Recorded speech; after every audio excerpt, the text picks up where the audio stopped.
know a war that lasted 4 years and had on average 430 deaths per day? Well, this was the American Civil War. That's 630,000 deaths in 4 years. Knowing that history fades with each generation, peers can now be knowledgeable of an important United States historical event. This is important for you to know because it's a piece of American history, and we wouldn't be where we are without it today. Today we'll examine the Civil War by first examining how the war began, the major key battles, and finally how the war came to an end. Let's start with how the war started.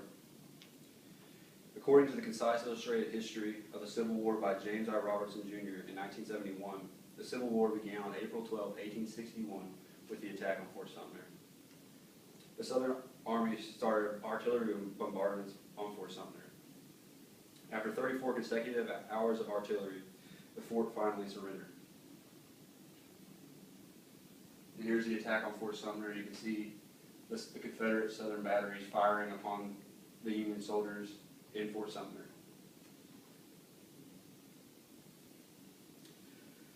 President Lincoln issued the call for more troops.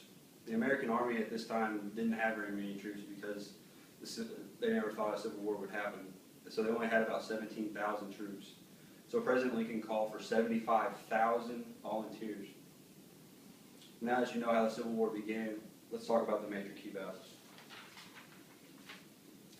According to Carter Smith, a source book on the Civil War of the first battles in 1993, states the Battle of Bull Run was the first major battle. It is also sometimes called the Battle of Manassas. This is referred to by mostly the Southern people. It had 35,000 Union soldiers and 20,000 Confederate soldiers that took place in this battle. The Union armies advanced, but their advancement was soon stopped and their attacks crumbled. And they ended up retreating along with people who had picnic baskets and picnic blankets who were watching the battle. The talk of a short war quickly disappeared. And this is the Battle of Bull Run. You can see the gun smoke and all the consistent fire and all the bodies building up. This was, in fact, a major battle of the Civil War.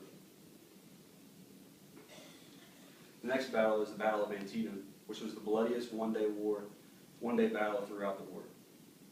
General Robert E. Lee, the most famous general of the Confederates, had moved north towards Richmond and attacked. He was driven back by General McClellan.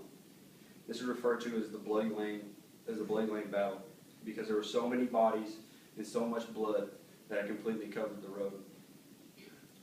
Finally, Americans realized the brutality of the war. And this is the Battle of Antietam. You can see the Northern armies advancing on the Confederates but are being stopped. And you can see that the road that they're fighting on in the creek was named Antietam, so that's why you get the battle's name. The next battle, which is the most famous battle, is the Battle of Gettysburg. It was also the largest battle of the entire war. It was a 3-day battle with 160,000 men partaking in it. Over 51,000 people died in that 3 days.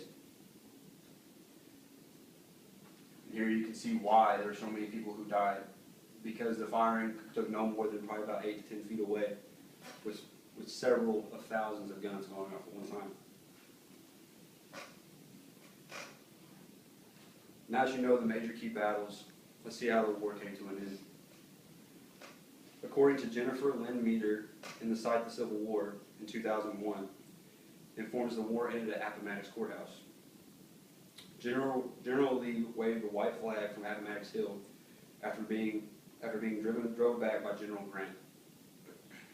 General Lee surrendered the next day at Appomattox Courthouse to the Northern armies. And here you can see it at Appomattox Courthouse. You can see General Lee with his fellow officers. He's signing the surrender papers over to Ulysses S. Grant and his fellow officers. Because of this event, slavery was eventually abolished and the nation was brought back within one unity. With all this in mind, let's wrap things up. Knowing that history fades with each generation, peers can now be knowledgeable of an important United States historical event.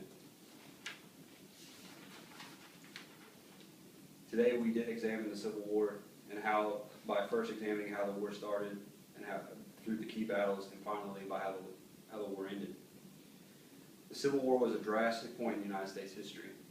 Many battles were fought with many lives lost. But now more people know what happened so long ago, and they never will